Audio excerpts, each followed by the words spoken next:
नमस्कार दोस्तों, आज हम बात करने वाले हैं the prodigal son of Batman यानी Nightwing versus man without fear Daredevil के बारे में। नाइटविंग और डेयरडेविल दोनों ही अपनी अपनी यूनिवर्स और फैंस के बीच काफी पॉपुलर और वेल स्टेब्लिश्ड सुपर हीरोज हैं। ये दोनों एक दूसरे से काफी अलग हैं, फिर भी इन दोनों की फाइटिंग स्किल्स और वेपन्स में आप कह सकते हो काफी सिमिलरिटीज हैं।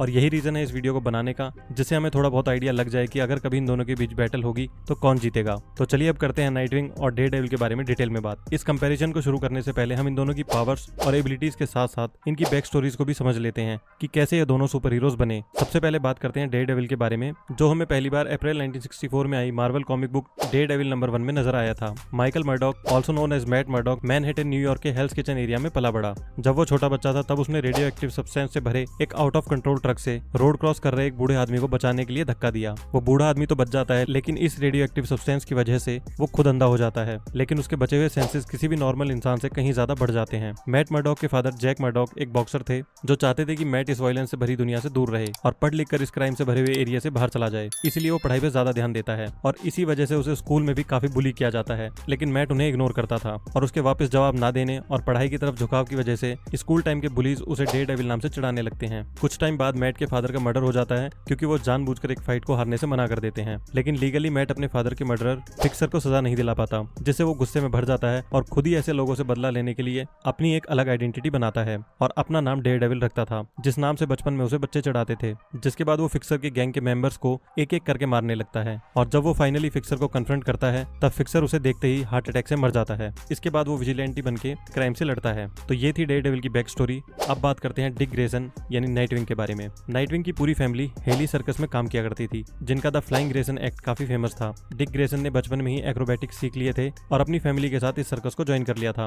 गौतम सिटी में टूर करते वक्त वो जाने माने और फियर्ड क्राइम लॉर्ड एंथनी बॉसजुको को हेली सर्कस ओनर को धमकी देते हुए सुनता है कि अगर उन्होंने उसे पैसे नहीं दिए तो वो कुछ भी कर सकता है। और उसी रात डिक ग्रेसन के पेरेंट्स अपने एक्ट के दौरान वायर टूटने से गिर के मर जाते हैं। इस ट्रेजेडी के तुरंत बाद डिक ग्रेसन को जुवेनाइल सर्विस सिस्टम में भेज दिया जाता है, जहां उसे कई इनमेट्स बुरी तरह पीटते हैं। जिसके बाद उसे एक कैथोलिक ऑर्फनेज में भेज दिया जाता है। वहां से ब्रूस वेन उसे गोद लेता है, लेकिन ब्रूस वेन उसे अपना टाइम नहीं दे पाता। इसी वजह से और उसके पेरेंट्स की मौत के बारे में अभी तक चलती मिस्ट्री से परेशान होकर वो खुद इन सबको इन्वेस्टिगेट करने के लिए वेन मैनर से चुपचाप निकल जाता है, जहां उसका सामना एंथनी के बिजनेस एसोसिएट एडी स्कीवर से होता है, जिसने उसे नियरली मार ही दिया था। लेकिन बैटमैन उसे बचा लेता है, जो खुद भी इस मर्डर को इन्वेस्टिगेट कर रहा था। इसके बाद डिक ग्रेसन की आंखें बैटकेव में खुलती हैं, जिसे देख वो काफी सरप्राइज होता है कि ब्रूस वेन ही बैटमैन है। ये दोनों मिलकर एंथनी को गिल्टी प्रूव कर देते हैं, लेकिन वो अपने अरेस्ट से पहले ही हार्ट अटैक से मर जाता है। बैटमैन डिक ग्रेसन में अपने आप को देखता है और उसे अपना क्राइम फाइटर पार्टनर बना लेता है। जिसके बाद डिक ग्रेसन अपना नाम रॉबिन रखता है और उसकी ट्रेनिंग स्टार्ट होती है। तो ये तो हो गई इन दोनों की बैक स्टोरी। अब बात करते हैं इनकी पावर्स और एबिलिटीज के बारे में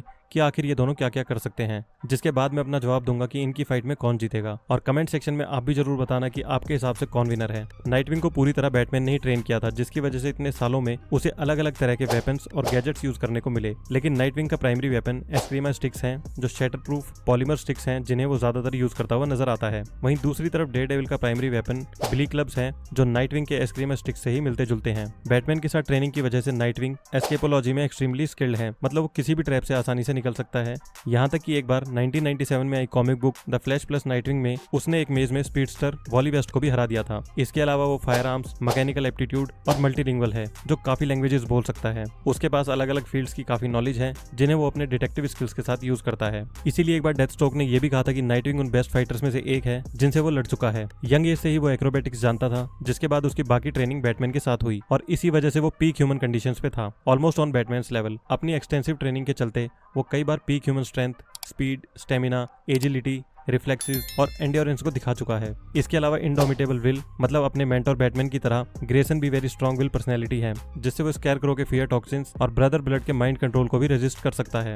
वो आसानी से स्कैरक्रो से भी बातें निकलवा सकता है, जो बस बैटमैन से ही डरता है। वहीं मैट मर्डॉक की आंखों की रोशनी जाने के बाद उसके पास 4 सुपर ह्यूमन सेंसेस, जैसे टेक्टाइल यानी टच, ऑल्फैक्टरी यानी स्मेल, ऑडिटरी यानी हियरिंग और गस्टेटरी यानी टेस्ट जैसे 4 सुपर ह्यूमन सेंसेस हैं। वो अपनी फिंगर टिप से पढ़ सकता है। ऐसे किसी भी इंसान जिसके साथ उसने थोड़ा टाइम बिताया है, वो उसकी स्मेल से उसे पहचान सकता है, बेशक वो अपनी स्मेल को कितना भी छिपाने की कोशिश करे। डेयरडेविल अप्रॉक्स 50 फीट तक भीड़ में भी किसी पर्टिकुलर इंडिविजुअल को ट्रैक कर सकता है। इसके अलावा वो किसी इंडिविजुअल की हार्ट बीट को 20 फीट दूर से सुन सकता है, यहाँ तक कि वो स्टैंडर्ड साउंड प्रूफ वॉल के आर पार भी सुन सकता है। डेयरडेविल सिर्फ किसी की बातों से पता लगा सकता है कि वो झूठ बोल रहा है या सच, क्योंकि झूठ बोलते वक्त हमारी हार्ट बीट में चेंजेस होते हैं जिन्हें वो पकड़ सकता है। हालांकि उसे पीस मेकर की वजह से चकमा दिया जा सकता है या फिर कोई ऐसा जो अपनी हार्ट बीट को कंट्रोल कर सके। यहाँ नाइटविंग के पास एडवांटेज है क्योंकि वो अपनी हार्ट बीट को कंट्रोल कर सकता है, जिससे वो पॉलीग्राफिक टेस्ट को भी इजीली चीट कर सकता है। बैटमैन को ग्रेटेस्ट डिटेक्टिव माना जाता है जो किसी भी क्राइम को इजीली सॉल्व कर लेता है, और इस मामले में नाइटविंग को सेकंड टू बैटमैन माना जाता है। नाइटविंग में लीडरशिप क्वालिटीज भी हैं और वो टीन टाइटंस,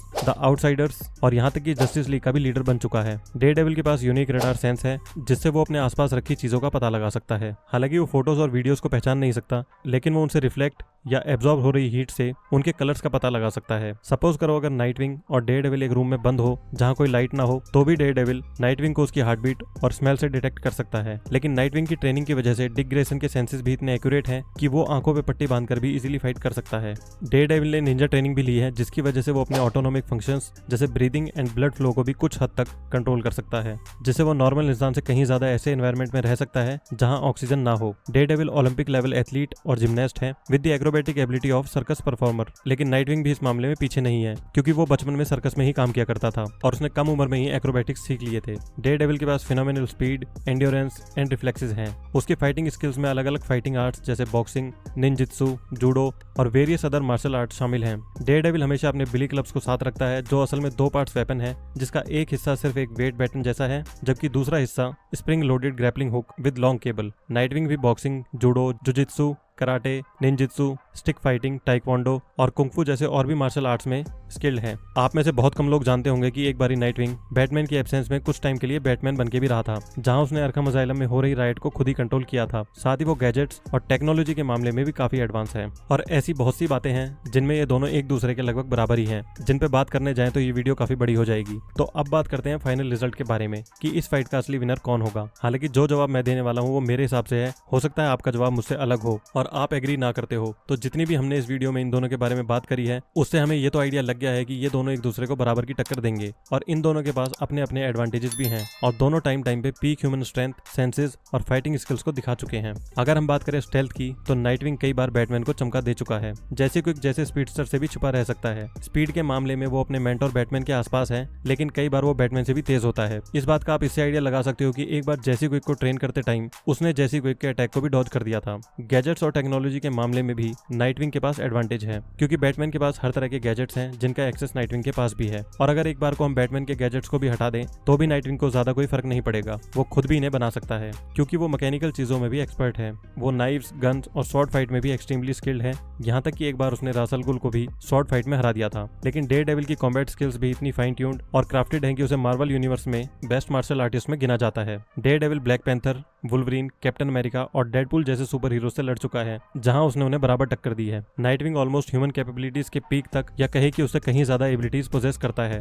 और नाइटविंग की ऐसी कोई खास वीकनेस भी नहीं है। जैसे डेयरडेविल की बात करें तो उसकी मेन वीकनेस यही है कि वो अंधा है। हालांकि इसकी वजह से उसके बाकी सेंसेस सुपर ह्यूमन लेवल पे हैं जो काफी अच्छी तरह से कंपनसेट हो जाता है, लेकिन कई बार उसके सेंसेस, एक्सट्रीम ऑर्डर्स और एक्सटेंसिव नॉइज उसे कमजोर बना देते हैं, जिसका फायदा उठाया जा सकता है। और पानी में जाने के बाद उसके सेंसेस इतने इफेक्टिव नहीं रहते। तो अगर क्लियरली कहूँ तो इनके बीच 19-20 या एक सुई के बराबर डिफरेंस है, जिससे फाइनल आंसर देना काफी डिफिकल्ट है। लेकिन अगर मैं अपनी बात करूं तो मेरे हिसाब से इस फाइट का विनर नाइटविंग है। अगर आप भी इस बात से एग्री करते हो तो इस वीडियो को लाइक कर देना, और अगर आपके हिसाब से इस फाइट का विनर डेयरडेविल को होना चाहिए और क्यों, कमेंट करके जरूर बताना। तो इस वीडियो को यहीं समाप्त करते हैं। आई होप आपको ये वीडियो पसंद आई होगी। मिलते हैं नेक्स्ट वीडियो में। Thank you.